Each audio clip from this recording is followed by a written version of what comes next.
Imaginen despertar dentro de una prisión sin barrotes. Un cilindro de metal liso, sin puertas ni ventanas, iluminado por una luz que no proviene de ningún lugar identificable. Tratá de recordar cómo fue que llegaste ahí y no lo recordás de ninguna forma, pero tampoco tener recuerdo de quién sos. Eso pasa en este episodio de la dimensión desconocida. Pero no es una sola persona, son 5 figuras que despiertan sin memoria. Un payaso, una bailarina, un vagabundo, un mayor del ejército y un gaitero escocés. Ninguno sabe cómo llegó ahí, ninguno recuerda su nombre y lo único que tienen es lo que visten. Siendo este el punto de partida del episodio 14 de la tercera temporada de La Dimensión Desconocida, en inglés The Twilight Zone, emitido en diciembre de 1961. A primera vista es un ejercicio de suspenso minimalista. 5 arquetipos atrapados intentando trepar por paredes imposibles, pero debajo de esa superficie hay una de las reflexiones más profundas de la mano de Rod Serling. Una reflexión que cruza el existencialismo, la epistemología, la metafísica, la ética, la fenomenología, la filosofía, la religión y la antropología de los roles sociales. En este video vamos a desmontarlo capa a capa antes de decirle el final del episodio. Cada individuo encerrado ahí no sabe ni cómo ni por qué lo está. No conocen más de sí mismo más allá de lo que llevan puesto, lo que los caracteriza como individuos.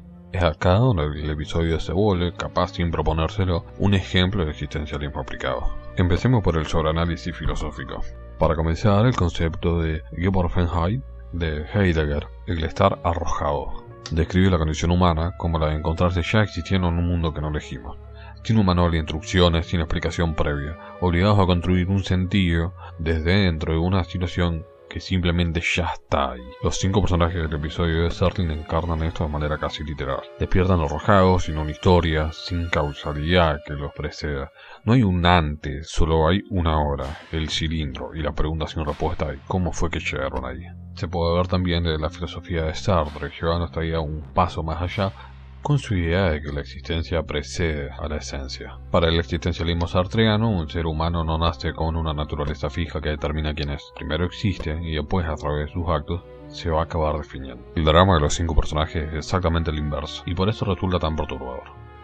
Ellos tienen esencia sin existencia. Son pura función. El payaso solo sabe reír de manera mecánica, el mayor solamente sabe dar órdenes, la bailarina solo sabe posar. No hay un yo debajo del disfraz que delibere, dude o elija distinto a su rol. Son, en el sentido más estricto, lo que Sartre llamaría mala fe, hecha carne. Sujetos que se han fundido completamente con su papel social, incapaces de trascenderlo. Y después, por supuesto, está el encierro mismo, que es imposible no leer como una respuesta directa al Heuschloss a puerta cerrada, la obra de 1944, donde Sartre acuña la frase más citada y malentendida de "el infierno está en nosotros".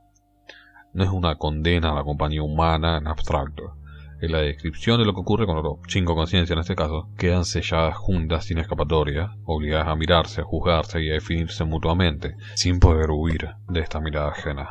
Y finalmente, Camus. El intento reiterado de escalar las paredes lisas del cilindro a lo largo de todo el episodio. Un esfuerzo que se repite, fracasa y se repite otra vez, sin que ninguno de los personajes pueda saber si el siguiente intento va a terminar funcionando, o va a ser distinto.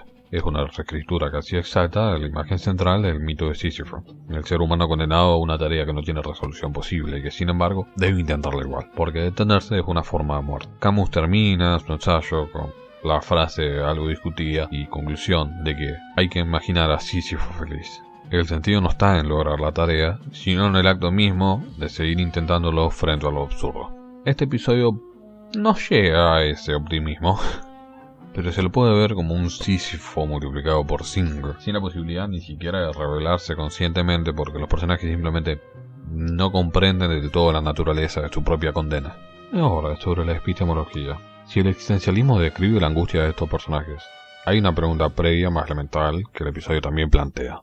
¿Qué pueden saber con certeza sobre sí mismos? Seguimos saltando de filósofo en filósofo y pensador en pensador. Descartes construye toda su filosofía sobre un punto fijo: pienso, luego existo. Puedo dudar de todo, de mis sentidos, del mundo exterior, incluso de la existencia de mi propio cuerpo, pero no puedo dudar de que hay un yo que duda.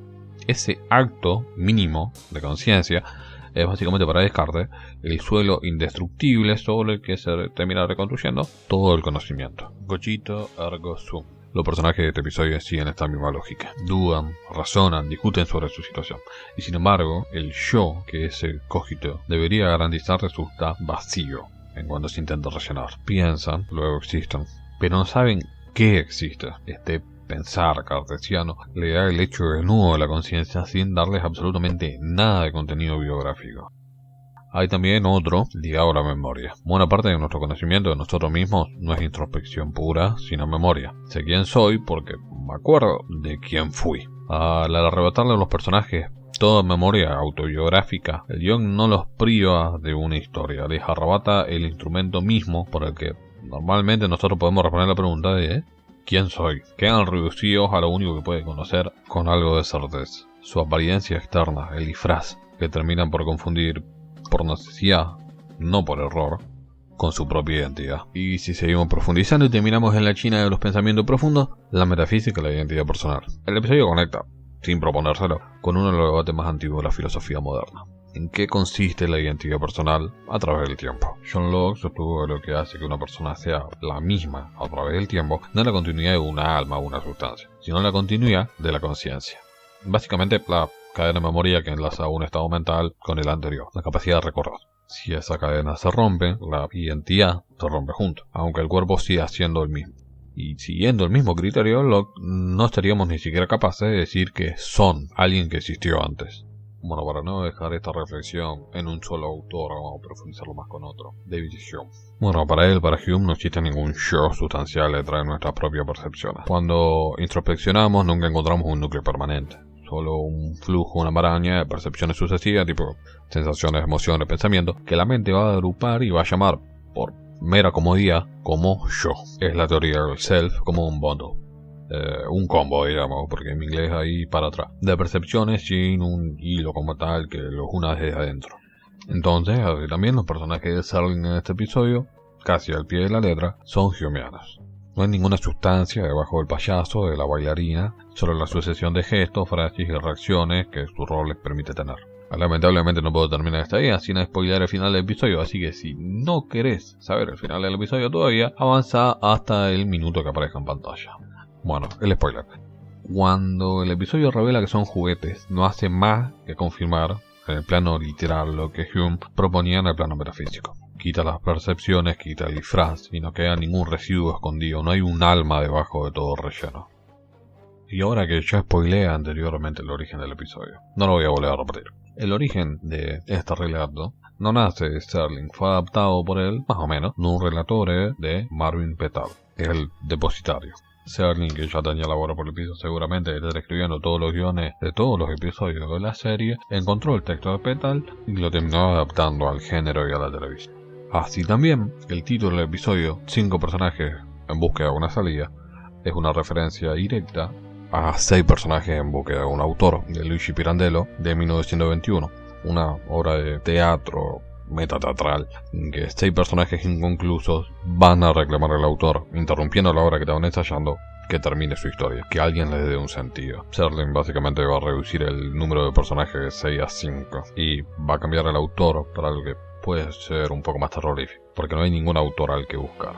Por lo tanto, buscan una respuesta física, buscan una salida. Ahora, si mantenemos esa visión, no del punto teatral de la obra pirandelliana que termina adaptando, sino del teológico, la búsqueda de un autor por parte de los personajes que no comprende su propia existencia es estructuralmente indistinguible una de las preguntas centrales de la filosofía de la religión. ¿Por qué existe algo y no más bien nada? ¿Y hay alguien que pueda dar razón a ello? Dado que esto es un punto que ya hablé anteriormente en este video, ahora vamos a explicarlo más rápido y más por arriba con otro autor, Blaise Pascal. Él en el 1600 y algo escribió básicamente sobre la condición humana frente al universo, básicamente que estamos tirados ahí en un lugar sin saber por qué en ese momento y en ese lugar, rodeado del silencio. ¿El silencio de qué? El silencio de Dios, un Dios escondido a nosotros. Y los personajes de este episodio viven exactamente esa ambigüedad. Ahí se intuye a alguien responsable de su situación. Alguien tiene que haberlo puesto ahí, ¿no? Y por esa instancia no se manifiesta, no explica, no responde a los gritos ni a los golpes contra la pared. Y cuando finalmente aparece la mano gigante indiferente que lo recoge, no llega como una revelación, sino como una mera mecánica causal, desprovista en una intención comunicable. Es un Dios escondido. Al revelarse, no revela nada. Otro sobreanálisis más que se puede hacer sobre este episodio. Una ética kantiana. Kant básicamente va a formular uno de los principios más influyentes de la ética moderna en su imperativo categórico. Actúa de tal modo que trates a la humanidad, tanto en tu persona como en la de cualquier otro, siempre como un fin en sí mismo y nunca simplemente como un medio. La dignidad, básicamente para Kant, consiste precisamente en no ser reducido a un instrumento o una mercancía. Nuevamente, si no querés convertir un spoiler, avanzar el minuto que aparezca en pantalla, aunque ya están más o menos a mitad del video, así que da igual. Bueno, en el giro final del episodio, la revelación de que los 5 personajes son juguetes descartados, donados, fabricados en serie, destinados básicamente al consumo infantil y tarde o temprano a estar desechados como inservibles, convierte todo el drama anterior en una violación prácticamente del principio kantiano. Durante los 25 minutos del episodio, el espectador les atribuye a estas figuras un estatus de sujetos morales que sufren, temen, esperan. Y el desenlace va a revelar, dentro de la lógica del mundo que nos produjo, nunca fueron otra cosa más que objetos, medios para un entretenimiento, para el consumo, nunca fines en sí mismos. La angustia filosófica que atravesó el episodio entero queda de golpe encuadrada dentro de la relación de producción y de descarte. No hay teología ni un destino cósmico detrás de su encierro, solo una cadena de fabricación y una temporada de compra. Ahora, el desenlace final. Si son juguetes, entonces la angustia existencialista que vimos desplegarse durante los 25 minutos del episodio era de cierta forma una simulación de segundo orden, una conciencia, fabricada, articulada, como sea, experimentando algo estructuralmente idéntico a la angustia humana. Serling no va a resolver la ambigüedad, la va a profundizar, porque si un objeto fabricado en serie puede experimentar el vacío, la falta de esencia, el encierro, el deseo de una salida, exactamente como lo haría un humano, ¿qué nos queda para distinguir la verdadera interioridad humana del desempeño de un rol? No hay que olvidar también el momento en el que se graba este episodio. 1961 es plena Guerra Fría. Estados Unidos sufría una muy fuerte censura, más que nada en las cadenas comerciales, y Serling va a utilizar básicamente la ciencia ficción en toda la dimensión desconocida, en todo en Twilight Zone, para disfrazar la crítica social que quería hacer. Aparte que era un episodio que costaba 2 mangos, era un set circular con paredes de supuesto metal, 5 actores ahí vestidos con los disfraces que encontraron y ningún efecto especial, metió una de las meditaciones más serias en la televisión estadounidense sobre qué significaba tener una identidad, qué queda de nosotros con esa despoja y todo, salvo el papel que representamos.